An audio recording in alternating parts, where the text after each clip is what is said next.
एक बार फिर आप सभी का स्वागत है हमारे अपने चैनल पे। हाँ बच्चों, ये हमारा चल रहा है चैप्टर नंबर 5 पब्लिक डिपॉजिट। और पब्लिक डिपॉजिट में आपने acceptance of deposit, meaning of deposit, deposit होता क्या है, डिपॉजिट कैसे लिया जाता है, इसके टोटल टर्म्स एंड कंडीशन जो 20 पॉइंट्स की टर्म्स एंड कंडीशन है वो हमने 5.2 के वीडियो में कंप्लीटली बताई है। एक से दो बार मैंने आपको उसमें रिवाइज करने की भी कोशिश की है। हाँ, ये 20 के 20 टर्म्स एंड कंडीशन आपके 4 मार्क में तो आएंगे नहीं। अगर वो टर्म्स एंड कंडीशन पूछते हैं 8 मार्क का क्वेश्चन बन सकता है, बट मुझे नहीं लगता कि एसपी में टर्म्स एंड कंडीशन को 8 मार्क तक ले जाएंगे। तो अगर वो 4 मार्क में आता, कोई भी 6 या 8 टर्म्स एंड कंडीशन आप लिख दीजिए तो भी चलेगा। टर्म्स एंड कंडीशन हम मॉडिफाई कर सकते हैं, ऊपर नीचे लिख सकते हैं। बट आज हम जो पढ़ने वाले हैं वो है हमारा प्रोसीजर। और बेटा जब भी मैं आपको प्रोसीजर पढ़ाता हूँ तब मैं आपको एक बात कहता हूँ, प्रोसीजर एक स्टेप्स है। आप स्टेप्स को कभी भी 1 बाय 1 कंप्लीट करते हो, स्टेप्स कभी भी चेंज नहीं होते, है ना। कभी भी हम लोअर पॉइंट को ऊपर, ऊपर के पॉइंट को नीचे या फंबल करके आगे पीछे करके नहीं लिख सकते। तो बी केयरफुल, जब भी मैं आपको प्रोसीजर पढ़ाता हूँ तो उसको बड़े प्यार से समझने की कोशिश करो, उसको लिंक करने की कोशिश करो किसी स्टोरी से, किसी कहानी से जो मैं आपको बताता हूँ। जी हाँ, तो जब भी हम स्टोरी करते हैं तो हमको वो याद रहता है स्टेप्स। जैसे मैंने इसके पहले डिबेंचर पढ़ाया, तो डिबेंचर में मैंने आपको बताया कि आप कॉलेज में एडमिशन ले जाते हो तो किस तरह आप अपनी एप्लीकेशन करते हो, कॉलेज आपके लिस्ट को लगाता है, लिस्ट के बाद में आप अपनी एडमिशन फीस भरते हो और फीस भरने के बाद में आपको आपका आई कार्ड मिल जाता है। उसी तरह आई कार्ड के अब आएगा शेयर सर्टिफिकेट या डिबेंचर सर्टिफिकेट। तो ये प्रोसीजर मैंने आपको बताया था। आपके टेक्स्ट बुक में अगर आप देखने जाओगे तो बेटा ये जो 20 पॉइंट है उसके बाद में पेज नंबर 84 पे क्वेश्चन शुरू होता है, acceptance, procedure of acceptance of public deposits.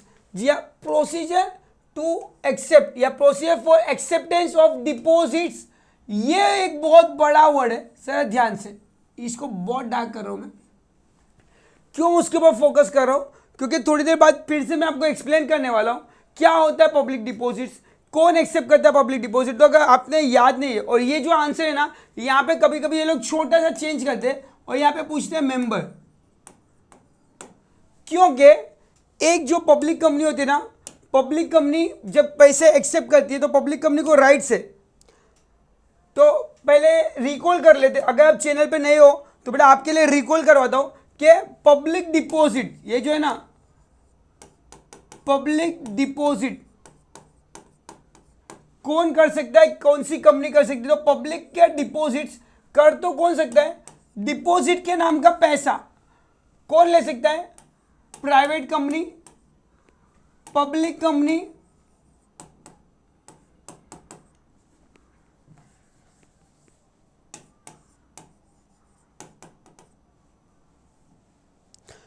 Private company, public company और गवर्नमेंट कंपनी। कौन सी कंपनी बेटा, गवर्नमेंट कंपनी। ये तीनों भी कंपनी पब्लिक डिपॉजिट एक्सेप्ट कर सकती है। बट यहां पे एक लाइन याद रखना, पहले वो लाइन आपको याद रखनी है। सबसे पहले ये वर्ड याद रखो, not more than dash percentage, private company. और ये नॉट मोर देन किसका, तो फ्री रिजर्व और शेयर कैपिटल, मतलब शेयर कैपिटल और फ्री रिजर्व का जो भी अमाउंट बनता है उसका डैश परसेंट से ज्यादा नहीं ले सकते। तो प्राइवेट कंपनी 100% ले सकती है। तो मैं कह सकता हूं नॉट मोर देन 100%। किसका, शेयर कैपिटल और फ्री रिजर्व का। किससे, अपने मेंबर, डायरेक्टर और रिलेटिव डायरेक्टर से। जब मैं बात करता हूं पब्लिक कंपनी, तो पब्लिक कंपनी में दो पार्ट हो जाते हैं बेटा, एक आता है एलिजिबल और एक आता है अदर देन एलिजिबल। जी हाँ, यहां पे रूल है, पब्लिक कंपनी को दो पार्ट में क्लासिफाई किया गया है। वो कंपनी जो एक गवर्नमेंट के क्राइटेरिया को कंप्लीट कर रही है, एक वो कंपनी जो गवर्नमेंट के क्राइटेरिया को कंप्लीट नहीं कर रही। क्राइटेरिया क्या है, तो वो पब्लिक कंपनी जिसके पास में 100 करोड़, 500 करोड़ और अप्रूवल, शॉर्ट फॉर्म में 100 करोड़ का नेटवर्थ होना चाहिए, 500 करोड़ का टर्नओवर होना चाहिए और approval from the share holder by passing special resolution. अगर ये तीन कंडीशन कोई भी पब्लिक कंपनी फुलफिल करती है तो वो एलिजिबल पब्लिक कंपनी कहलाती है और उसको अधिकार है वो पैसे मेंबर से भी कलेक्ट कर सकती है, डिपॉजिट के नाम के, और वो पैसे अपने पब्लिक से भी एक्सेप्ट कर सकती है डिपॉजिट के नाम के, और वो मेंबर से 10% से ज्यादा नहीं एक्सेप्ट कर सकती है, और पब्लिक से 25% से ज्यादा, नॉट मोर देन 10% और नॉट मोर देन 25%। तो यहाँ पे दो क्वेश्चन बनते हैं, अगर पब्लिक कंपनी एलिजिबल है तो मेंबर से जब पैसे एक्सेप्ट करेगी तो प्रोसीजर क्या होगा, और वही पब्लिक कंपनी जब पब्लिक से पैसे एक्सेप्ट करेगी तो उसका प्रोसीजर क्या होगा। जी हाँ बच्चों, तो क्वेश्चन को समझना सबसे पहला जरूरी है, नहीं तो लिखे हुए पे चौपट हो जाएगा। और ये आंसर इतना आसान है, 15 पॉइंट का आंसर है, 15 स्टेप से 15 प्रोसीजर है जो आपको फॉलो करने हैं जब भी आप अपने मेंबर से पैसे लो या आप अपने पब्लिक से पैसे लो। तो पहला आंसर है accepting deposit from its member और पब्लिक। तो पहला क्वेश्चन पहले ध्यान से पढ़ लो, क्या दिया आपको बेटा, procedure for accepting deposit from public, और पब्लिक या मेंबर जिससे भी पैसे ले रहे हो प्रोसीजर सेम रहेगा, बैंक अकाउंट ओपन करोगे, रिसिप्ट दोगे, रजिस्टर बनाओगे, सेम।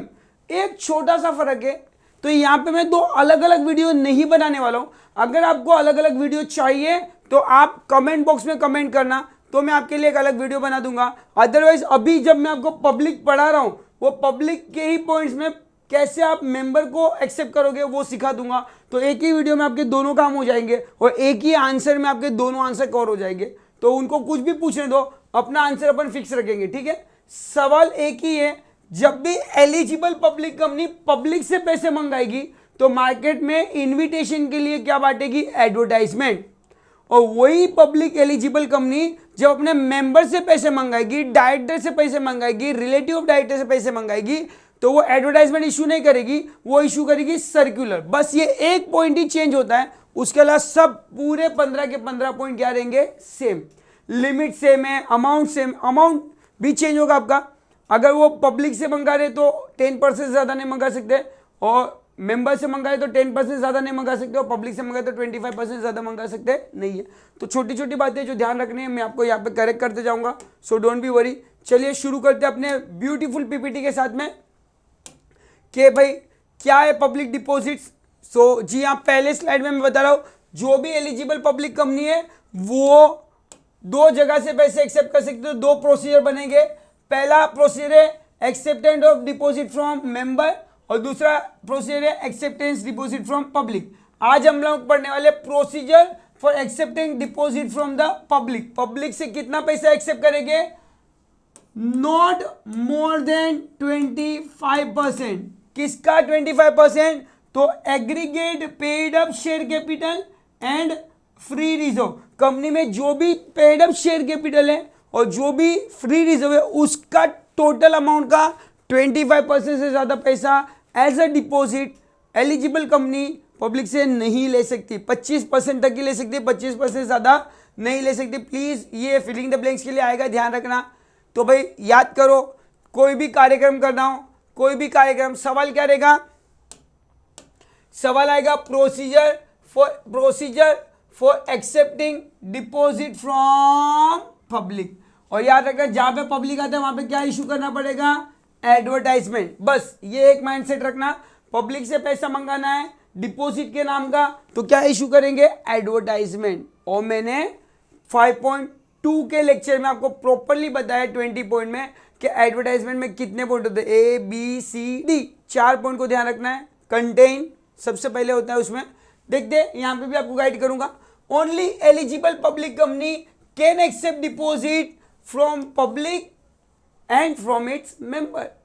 जी हाँ, ये दोनों हाथ में लड्डू रखेंगे। Following is the procedure to be follow. जी हाँ, सबसे पहला प्रोसीजर जो आपको दिख रहा है, सबसे पहले कंपनी को क्या बुलाना पड़ेगा, बोर्ड मीटिंग। जी हाँ, ये बोर्ड मीटिंग में डिस्कस होगा टर्म्स एंड कंडीशन। अब कंपनी को कितने समय के लिए पैसा चाहिए, क्या रेट ऑफ इंटरेस्ट पे करने वाली है, ये सब बातें बोर्ड ऑफ डायरेक्टर पहले बैठ के मीटिंग में क्या करेंगे, डिस्कस करेंगे। तो सबसे पहला पॉइंट है conduct the board meeting. Yes, क्या बोले बेटा अपने को, hold the board meeting. Yes, board meeting is the held या कंडक्टेड। सबसे पहला प्रोसीजर में स्टेप नंबर 1 क्या कंडक्ट करेंगे, बोर्ड मीटिंग। जी हाँ, पास द रिजोल्यूशन। मीटिंग में बैठ के क्या लेंगे, फाइनल डिसीजन लेंगे, resolution. Acceptance of deposit from public. इसमें ये जो मीटिंग होगी उसमें क्या क्या डिस्कशन होगा, किस बातों पे रिजोल्यूशन पास होगा।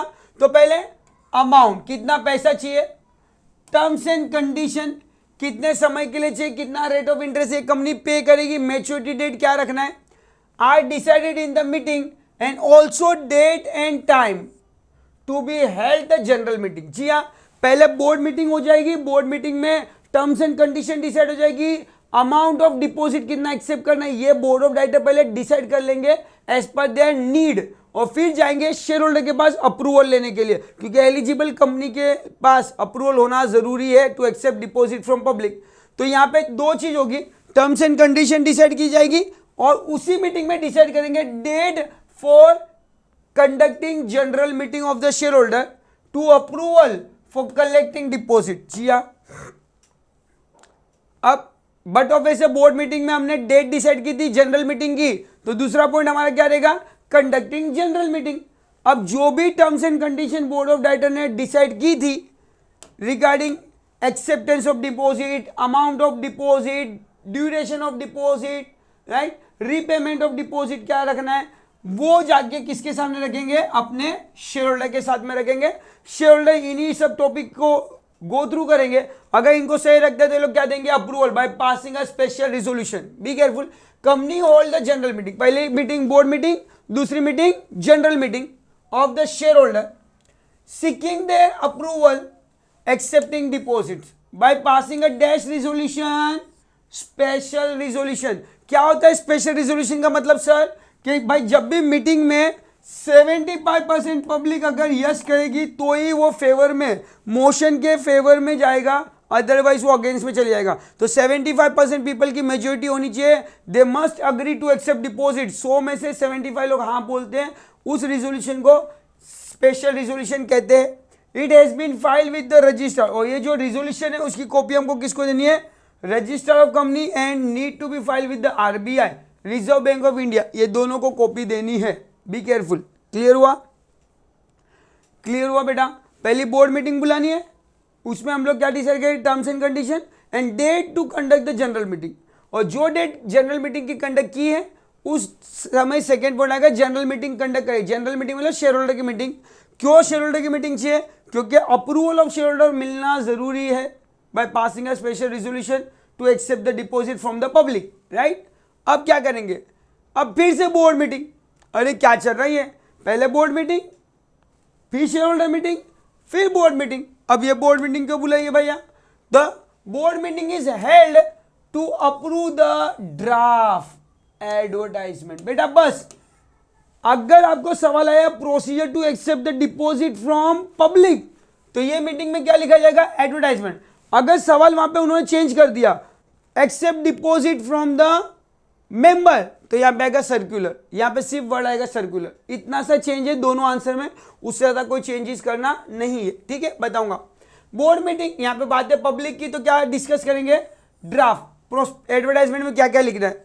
तो बोर्ड मीटिंग फिर से शेयर होल्डर ने बोला हाँ हम एग्री है, पब्लिक से डिपॉजिट एक्सेप्ट करना चाहो तो कर लो, उन्होंने अप्रूवल दे दिया। अब फिर बोर्ड ऑफ डायरेक्टर बैठेंगे और डिस्कस करेंगे कि एडवर्टाइजमेंट में क्या क्या चीजें जरूरी है, जैसे कि 6 चीज लिखनी जरूरी है एडवर्टाइजमेंट में। सबसे पहले कंपनी अपनी फाइनेंशियल पोजीशन बताएगी, कंपनी स्कीम बताएगी, ठीक है, कंपनी सिक्योरिटी इशू करे कि अनसिक्योर्ड इशू करे वो बताएगी। कंपनी अगर सिक्योरिटी इशू करे तो डिबेंचर ट्रस्ट डिपॉजिट ट्रस्टी का नाम लिखना पड़ेगा वहां पे। फिर क्रेडिट रेटिंग करवानी पड़ेगी अपने आप को, तो क्रेडिट रेटिंग एजेंसी का नाम डिस्कस करना पड़ेगा। और साथ में अगर पास्ट में कोई डिपॉजिट अमाउंट अगर ड्यू है तो कितना अमाउंट ड्यू है वो भी लिखना पड़ेगा। तो ये सब बातों को डिस्कस करने के लिए बोर्ड मीटिंग बुलाई जाएगी। ऑल नेसेसरी इंफॉर्मेशन, कितनी इंफॉर्मेशन है, 6, जो मैंने अभी बताया आपको, need to be undertake and should be included in advertisement. A draft should be sign by all the director, और जो भी ड्राफ्ट बनेगा वो एडवर्टाइजमेंट का जो फॉर्म बनेगा, जो भी एक लेटर बनेगा, वो सभी डायरेक्टर मिलके क्या करेंगे, साइन भी करेंगे। इसीलिए ये बोर्ड मीटिंग बुलाई है। अब ड्राफ्ट बन गया तो वो ड्राफ्ट बनने के बाद में अपन क्या करेंगे, अपॉइंटमेंट ऑफ बैंकर। जी हाँ, ऑलवेज जो भी पैसे आएंगे, चाहे वो शेयर के हो, डिबेंचर के हो या डिपॉजिट के हो, वो पैसे हम कहाँ पे एक्सेप्ट करते हैं, शेड्यूल बैंक में। तो जी हाँ, बैंक के साथ अपॉइंट करेंगे। Company has to appoint a banker where application money is submitted there applicants from the along with the deposit money. जी हाँ, हमने अगर एडवर्टाइजमेंट करेंगे तो पब्लिक वो एडवर्टाइजमेंट देख के पैसे डिपॉजिट करेगी, तो कंपनी में नहीं आएंगे, वो कहाँ पे जाएंगे? बैंक में। तो एडवर्टाइजमेंट में नेम ऑफ द बैंक भी मेंशन करना पड़ेगा, तो पहले अपॉइंटमेंट ऑफ बैंकर भी कर देना एक प्रोसीजर में। फिर क्या करेंगे? जी हाँ, एडवर्टाइजमेंट के अंदर क्रेडिट रेटिंग भी लिखना पड़ेगा, तो रेटिंग एजेंसी से अपने आप को रेटिंग करवा लेंगे।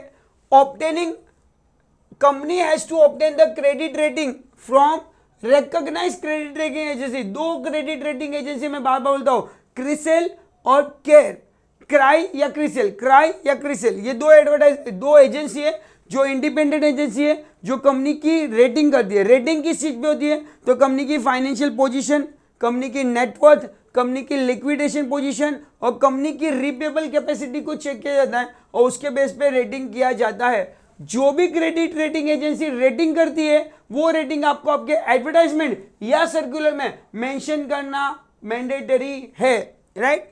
चलिए, तो ये 5 पॉइंट हो गए। 5 पॉइंट फिर से बताता हूं, बहुत सिंपल थे 5 पॉइंट। हो पहला, बोर्ड मीटिंग कंडक्ट करके to decide terms and condition and date and time for general meeting. फिर कंडक्ट करेगी general meeting, to conduct general meeting क्यों? To take a approval for the board proposal, right, by passing a special resolution. फिर से conduct करेंगे board meeting, share holder meeting, board meeting to draft the advertisement, right, whatever necessary requirement in advertisement contain it should be prepare and discuss in the board meeting, right. उसके बाद में क्या open करेंगे? तो हम लोग करेंगे appointment of banker करेंगे, और वो कौन सी बैंक होनी चाहिए? शेड्यूल बैंक होनी चाहिए। साथ ही साथ हम लोग क्या करेंगे? हम लोग अपना ऑब्टेन करके क्रेडिट रेटिंग एजेंसी से अपना रेटिंग, राइट, कंपलसरी अपने आपको रेटिंग करवाना है कि आप स्ट्रॉन्ग हो, आप एवरेज हो या आप वीक कंपनी हो। और याद रखना, जब भी क्रेडिट रेटिंग एजेंसी आपको रेटिंग करेगी तो याद रखना कैसे देती है वो रेटिंग? AAA,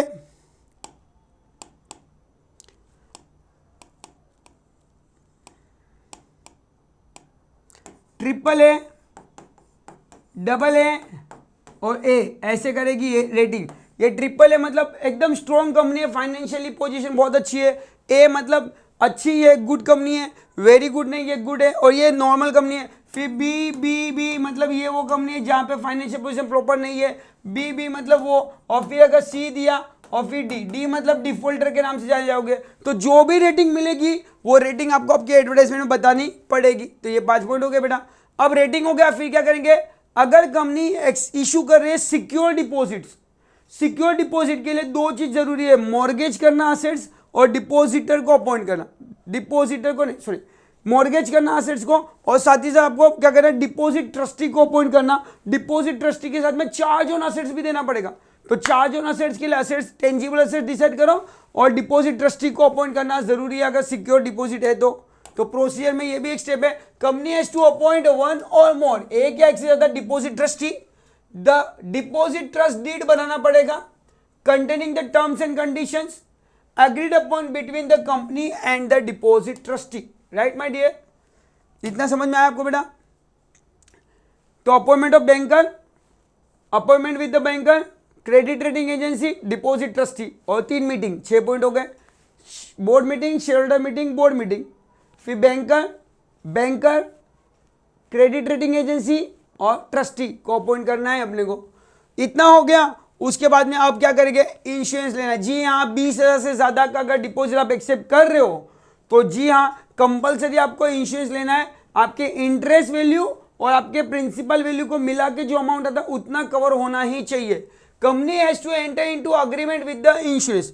तो जी हाँ, अपॉइंटमेंट ऑफ क्रेडिट रेटिंग से रेटिंग करना है, बैंकर को अपॉइंट करना है माय डियर स्टूडेंट, ट्रस्टी के साथ में एग्रीमेंट करना है, ट्रस्ट डीड बनानी है, अपॉइंटमेंट ऑफ ट्रस्टी करना है, और साथ ही साथ इंश्योरेंस भी लेना है। Company enter into a agreement with the insurance company for taking a deposits insurance. The agreement should be sign at least 30 days before issuing the advertisement. ये एडवर्टाइजमेंट वर्ड याद रखना, क्योंकि हम पैसे पब्लिक से लेने वाले। एलिजिबल पब्लिक कंपनी जब पब्लिक से पैसे लेने वाली तो क्या इशू करेगी? एडवर्टाइजमेंट। और अगर आप मेंबर से ले तो क्या लिखोगे? सर्कुलर। यहां पे सिर्फ क्या लिखना है? सर्कुलर। अदरवाइज पूरा का पूरा आंसर क्या रहेगा? सेम रहेगा।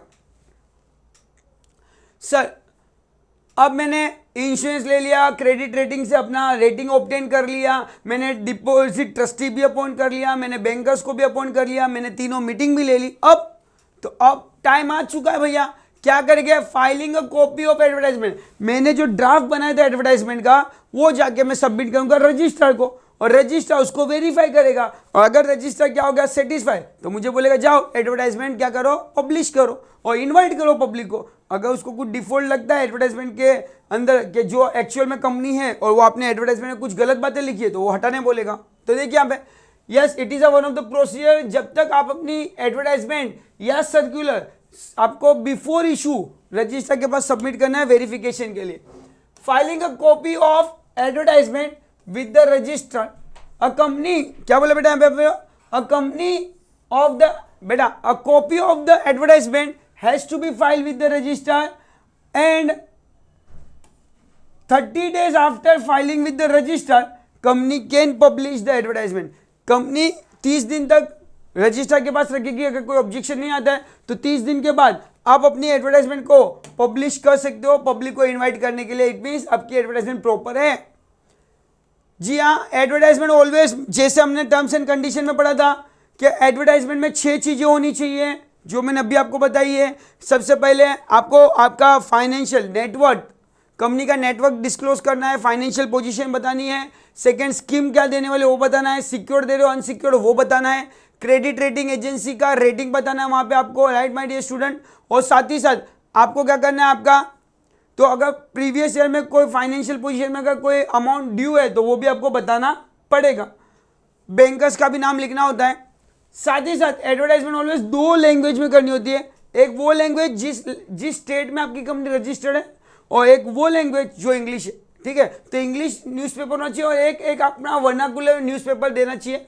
एडवर्टाइजमेंट मैंडेटरी है। Company has to issue the advertisement, अभी बोला ना एडवर्टाइजमेंट कब इशू कर सकते हैं, आफ्टर 30 days, 30 दिन के बाद फाइलिंग विद द रजिस्टर। आपने जो कॉपी ऑफ एडवर्टाइजमेंट रजिस्टर को दी थी उसके 30 दिन बाद आप अपना एडवर्टाइजमेंट पब्लिश कर सकते हो। The advertisement has been published, be careful, publish in 1 English newspaper and 1 vernacular newspaper, compulsory है, ठीक है। हैविंग अ वाइड सर्कुलर, उसका सर्कुलर भी आपके स्टेट में ज्यादा होना चाहिए। वो न्यूज़पेपर में एडवर्टाइजमेंट करनी है जो सबसे ज्यादा बिके रहे, ठीक है। State where the company is registered, कौन सी वर्नाकुलर लैंग्वेज, वो लैंग्वेज जिस लैंग्वेज में कंपनी रजिस्टर्ड है, ठीक है, जहां पे उसका रजिस्टर ऑफिस है। क्लियर हुआ यहाँ पे बेटा। तो पॉइंट नंबर 8 में क्या था अपने को, तो एडवर्टाइजमेंट फाइल करना रजिस्टर के पास और 30 दिन के बाद में एडवर्टाइजमेंट क्या करना है, पब्लिक करना है। और पब्लिक करने के लिए कितने न्यूज़पेपर में देना है, 2, एक इंग्लिश न्यूज़पेपर और दूसरा वो जो स्टेट में आपकी कंपनी रजिस्टर्ड है, वर्नाकुलर न्यूज़पेपर जो वाइड सर्कुलर है। चलो एडवर्टाइजमेंट दे दी तो पब्लिक पैसा लेके आएगी, पैसा गिनो भैया। तो अपलोड, जी देखो एडवर्टाइजमेंट सिर्फ न्यूज़पेपर में दिया, हो सकता है पापा न्यूज़पेपर नहीं पढ़ता हूं, तो भाई आपकी वेबसाइट पे भी डिक्लेयर कर दो। जैसे महाराष्ट्र बोर्ड भी अपने वेबसाइट पे डिक्लेयर करता है ना रिजल्ट कब आएगा कैसे आएगा ये वो, उसी तरह upload the advertisement on the company website, company के वेबसाइट पे भी बता दो। After releasing the advertisement public it has to be uploaded into the company website. अब भाई बहुत एडवर्टाइजमेंट हो गया, न्यूज़पेपर में दे दिया, मार्केट में होर्डिंग्स लगा दिए, साथ साथ में हमने अपने वेबसाइट पे भी डिक्लेयर कर दिया कि हमको पैसे की ज़रूरत है और जिसके पास पैसा है वो आके जमा करिए, कंपनी आपको इंटरेस्ट पे करेगी, राइट। साथ ही साथ अब पब्लिक ने आपकी एडवर्टाइजमेंट देखी, आपके एडवर्टाइजमेंट को पढ़ा, आपकी फाइनेंशियल पोजीशन और क्रेडिट रेटिंग से सेटिस्फाइड है, आपकी जो भी क्रेडिट रेटिंग मिली है उससे पब्लिक सेटिस्फाइड है। अब वो पैसा देना चाहते तो कहाँ पे आएंगे, वो बैंक जिसका नाम आपके एडवर्टाइजमेंट में लिखा था। तो collection of application money, finally अब आप क्या जमा करने चालू करोगे पैसा, collection the inform, yes company inform the bankers to collect the application money from along with the application money. Application form लो, एप्लीकेशन मनी ले लो भाई, पब्लिक लेके आएगी तो, क्योंकि हमने एडवर्टाइजमेंट कर दी है। फाइनली जिनके एप्लीकेशन मनी आ गए उनको क्या देना पड़ेगा, डिपॉजिट रिसिप्ट। याद रखना टर्म्स एंड कंडीशन बताया था, डिपॉजिट रिसिप्ट में name and address of the depositor होगा, अमाउंट ऑफ डिपॉजिट होगा, राइट माय डियर स्टूडेंट, और signature of the officer and the board of director का ऑथेंटिफिकेशन होना जरूरी है। रीपेमेंट की डेट भी होगी माय डियर स्टूडेंट। तो इशू क्या बोले बेटा अपने को, इशू रिसिप्ट, रिसिप्ट कब इशू करनी है, एप्लीकेशन मनी एक्सेप्ट करने के 21 दिन के अंदर अंदर। तो be careful, company has to issue the deposit receipt within the 21 day from the date of receive the money, right. हाँ भाई, अगर आप सिक्योर्ड हो, पैसे ले लिए, रिसिप्ट दे दी, उसके साथ में 30 दिन के अंदर अंदर, बेटा 21 दिन में रिसिप्ट देनी है और 30 दिन के अंदर अंदर अगर सिक्योर्ड डिपॉजिट इशू कर रहे हो तो आपके मनी के सामने आपको प्रॉपर्टी क्या करनी पड़ेगी, चार्ज में देनी पड़ेगी। और याद रखना, आप डिपॉजिटों को असेट्स चार्ज में देते हो, डिपॉजिट ट्रस्टी के नाम पे असेट्स चार्ज पे जाते हैं। Company issue secured deposit has to create charge on its assets within 30 days of acceptance of deposit. जिस दिन डिपॉजिट ले लिया उसके 30 दिन के अंदर असेट्स चार्ज पे दे देने हैं। फाइनली हमने पैसे ले लिए हैं, डिपॉजिट रिसीव भी दे दी है, ट्रस्टी के नाम पे असेट्स भी ट्रांसफर कर दिए हैं। अब तो भैया रजिस्टर बना लो, तो make the entry in the register. जी हाँ, डिपॉजिटर का बेटा प्लीज 3 वर्ड याद रखना, प्यार से समझो। 21 दिन में रिसिप्ट इशू करनी है, 30 दिन के अंदर आपका असेट्स चार्ज पे दे देने हैं। और वेरी इंपॉर्टेंट द थिंग्स, क्या बोला बेटा, रजिस्टर में एंट्री कितने दिन में हो जाएगी, तो 7 days। जिस दिन रिसिप्ट इशू करते हो उसके 7 दिन के अंदर अंदर आपकी डिपॉजिट रजिस्टर में एंट्री हो जानी चाहिए विद इन द 7 day। बेटा ये नंबरों का खेल है, एक ना एक सवाल आपको नंबर में आएगा। यहाँ पे पूछा जाएगा minimum period to accept deposit 6 month, maximum period 36 month, deposit receipt issue within 21 day from the acceptance of money, right. और रजिस्टर में एंट्री कितने दिन में करोगे, within 7 days from the issue of receipt. जिस दिन receipt issue की उसके 7 दिन के अंदर अंदर रजिस्टर प्रिपेयर हो जाना चाहिए। From the date of issue deposit receipt, secretary has to enter the detail of the depositor collect in the register of deposits. The entry have to be verified by authorise officer, और जो entry है वो जो भी authorise verify officer होगा वो check करेगा। Filing the return, और फाइनली जो भी डिटेल है डिपॉजिटर की रजिस्टर में लिखने के बाद सब सबमिट करने की इसको रजिस्ट्रार को कि कितना डिपॉजिट आ गया है, रेट ऑफ इंटरेस्ट क्या देने वाले एंड ऑल। सो डिपॉजिटर को रजिस्ट्रार के पास कब गए थे, पहले एडवर्टाइजमेंट का ड्राफ्ट बना के लेके गए थे, उसके 30 दिन बाद आपने पब्लिश किया, पब्लिश करने के बाद एडवर्टाइजमेंट वेबसाइट पे भी करी, वेबसाइट पे करने के बाद बैंक में मनी कलेक्शन करने को बोला, मनी कलेक्शन कर लिया, फिर आपने क्या किया, रिसिप्ट इशू की, रिसिप्ट इशू करने के बाद में आपने अपना रजिस्टर प्रिपेयर किया, और रजिस्टर प्रिपेयर करने के बाद में भैया आपको डिपॉजिट को फिर बताना पड़ेगा फाइनल कितने डिपॉजिटर आपने लिए हैं। Company has to file submit the return, जो भी चार्जेस है, जो भी ड्यूटीज है वो पे करनी पड़ेगी before 30 June of every year. The return has to be detail, या return has to be detail as a depositor with the company as on 31 March, और 31 March तक आपके पास कितने डिपॉजिटर रह गए वो बताना है। तो this is the entire point, total 15 point है। 15 पॉइंट बहुत ईजी थे बेटा। वैसे ही आपको एक क्वेश्चन आएगा, अभी हमने क्या पढ़ा, public procedure to accept deposit from public. वैसे सवाल में एक छोटा सा चेंज आएगा और वहां पे बोलेंगे accept deposit from the public की जगह पे क्या, पब्लिक की जगह पे क्या आएगा, मेंबर। सवाल सेम रहेगा, बोर्ड मीटिंग बुलानी है, बोर्ड मीटिंग में टर्म्स एंड कंडीशन डिसाइड होगी, टर्म्स एंड कंडीशन डिसाइड होने के बाद उसमें टाइम एंड डेट होगा, decide to conduct general meeting. General meeting decide होने के बाद में क्या होगा, स्पेशल रेजोल्यूशन पास होगा, होल्ड द बोर्ड मीटिंग। ठीक है, तो ये आपके टोटल पॉइंट है। तो अब सवाल हम लोग पढ़ते हैं, मेंबर से जब आप पैसा लेते हो तो फर्क कुछ नहीं आएगा, सेम करेंगे बेटा, सेम आंसर है, सेम पॉइंट है। फटाफट खाली मैं आपको गो थ्रू करता हूँ, अगर आपको इसका डिटेल वीडियो चाहिए तो बता देना, मैं बना भी दूंगा। सवाल लिखते, आंसर लिखते समय क्वेश्चन को जरा ध्यान देना, उन्होंने पब्लिक बोला या मेंबर बोला, प्लीज ये छोटी सी मिस्टेक मत करना, बहुत सारे बच्चे मिस्टेक कर देते हैं। फर्क इतना आएगा, जब आप पब्लिक से पैसे ले रहे हो तो आपको एडवर्टाइजमेंट ड्राफ्ट बनाना पड़ेगा, एडवर्टाइजमेंट सबमिट करनी पड़ेगी रजिस्ट्रार के पास में, और जब आप पैसा मेंबर से ले रहे हो तो आपको सर्कुलर का ड्राफ्ट बनाना पड़ेगा, सर्कुलर सबमिट करना पड़ेगा रजिस्ट्रार के पास में। Other detail are same. ठीक है, लेट्स सी। जैसे कि वहां पे भी फर्स्ट पॉइंट बोर्ड मीटिंग था, यहाँ पे भी फर्स्ट पॉइंट बोर्ड मीटिंग है। अरेंज करेंगे बोर्ड मीटिंग जहाँ पे सेम डिसाइड करके rate, amount of acceptance of deposit, rate of the deposit, terms and condition and date and time of the general meeting. उसके बाद में जनरल मीटिंग बुलाएंगे, general meeting में क्या पास करेंगे, स्पेशल रिजोल्यूशन पास करेंगे, राइट। स्पेशल रिजोल्यूशन पास करने के बाद में वो रिजोल्यूशन की कॉपी वापिस हमको क्या बोला, बोर्ड मीटिंग। ये बोर्ड मीटिंग में वहां पे मैंने क्या लिखा था बेटा, एडवर्टाइजमेंट, और यहाँ पे लिखा है ड्राफ्ट ऑफ सर्कुलर। जी हाँ, बस यही फर्क है। जब पब्लिक से पैसे मंगाते हो तो होल्ड द बोर्ड मीटिंग, यहाँ पे after getting the share of holder approval board meeting is to be held to draft the circular. वहां पे क्या था, ड्राफ्ट द एडवर्टाइजमेंट। बस इतना सा फर्क है और कोई फर्क नहीं है। Invite the application deposit from member, और वहां पे invite the deposit from the public. Draft should be sign by the, वहां पे भी advertisement should be sign by the director, यहाँ पे draft should be sign by the director and officer होना चाहिए। एक बार आपने ड्राफ्ट बोर्ड मीटिंग कंडक्ट कर ली, बोर्ड मीटिंग के बाद में क्या बोला है, अपॉइंटमेंट ऑफ बैंकर सेम था, शेड्यूल बैंक अपॉइंट करनी है आपको, obtaining credit rating agency same point था, at least minimum 2 credit rating agency अपने को रेटिंग कराओ, जो भी रेटिंग होगी वो एडवर्टाइजमेंट लिखना है। तो appointment of the banker, obtaining the credit rating, और रेटिंग के बाद में अगर आपका सिक्योर्ड है तो deposit trustee, appointment of deposit trustee, right, before issuing the circular.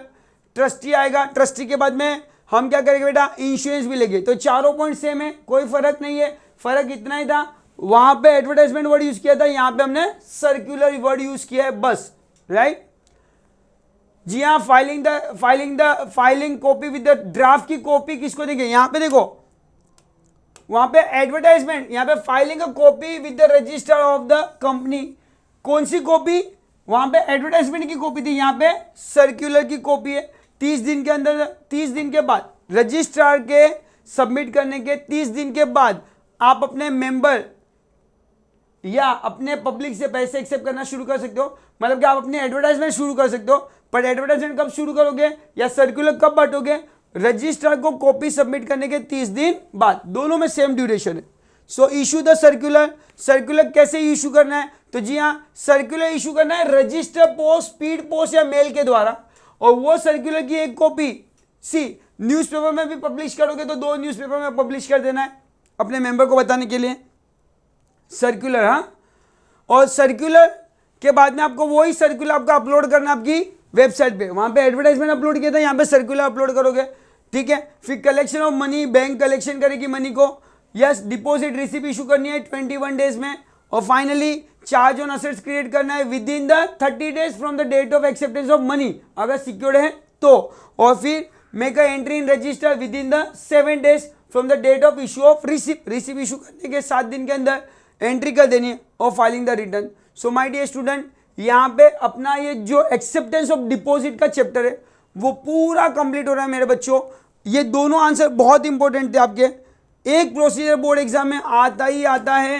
खाली सवाल इतना देखना है कि अगर उन्होंने पब्लिक बोला है तो हम क्या करेंगे, यहाँ पे ये जो थर्ड पॉइंट है जनरल मीटिंग में, वहां पे वर्ड यूज करेंगे advertisement, draft the copy of advertisement, और अगर मेंबर से पैसा लेना है तो draft the copy of prospector, ठीक है, draft the copy of circular. Advertisement हटा के वहां पे क्या लिखोगे, सर्कुलर। इतना ही फर्क है, दूसरा आंसर सेम है यहाँ पे बच्चों। सो चैप्टर नंबर 5 यहाँ पे हम लोग कंप्लीट करें मेरे बच्चों। याद रखना, ये जो हमने पढ़ा public deposit is a short term है, मिनिमम 6 मंथ, मैक्सिमम 36 मंथ है, और डिपॉजिट अगर रिपेबल करने में फेल हो गए बच्चों तो 18% accumulated rate of interest penalty के नाम पे करना पड़ेगा under the Maharashtra act 1999। Right my dear student, अगर प्री मेच्योर पैसे ले रहे हो तो बच्चों ये याद रखना कि आपको 1% लेस इंटरेस्ट पे करे मिलेगा अगर कंपनी में आप लोग डिमांड डिपॉजिट कर लेते हो। एक्चुअली जो भी डिपॉजिट है वो टाइम डिपॉजिट, डिमांड डिपॉजिट नहीं है, ऐसा हमने टर्म्स एंड कंडीशन में पढ़ा था। एक ही पॉइंट अच्छे से पढ़ लेना, एडवर्टाइजमेंट के कंटेंट को ध्यान से पढ़ लेना, 6 कंटेंट लिखने जरूरी है। अगर आप सिक्योर डिपॉजिट इशू करो तो deposit trustee and charge on assets भी करना कंपलसरी होता है। So thank you so much. मैं आशा करता हूँ कि वीडियो काफ़ी अच्छा रहा होगा और नॉलेजेबल हुआ रहेगा बच्चों। शेयर करना मत भूलना दूसरे बच्चों से। आने वाले बहुत सारे नए टॉपिक है जिसके लिए चैनल को शेयर, सब्सक्राइब और लाइक और बेल आइकन को हिट करना भूलना नहीं, क्योंकि नए टॉपिक आपको मिलते रहेंगे। Thank you so much dear.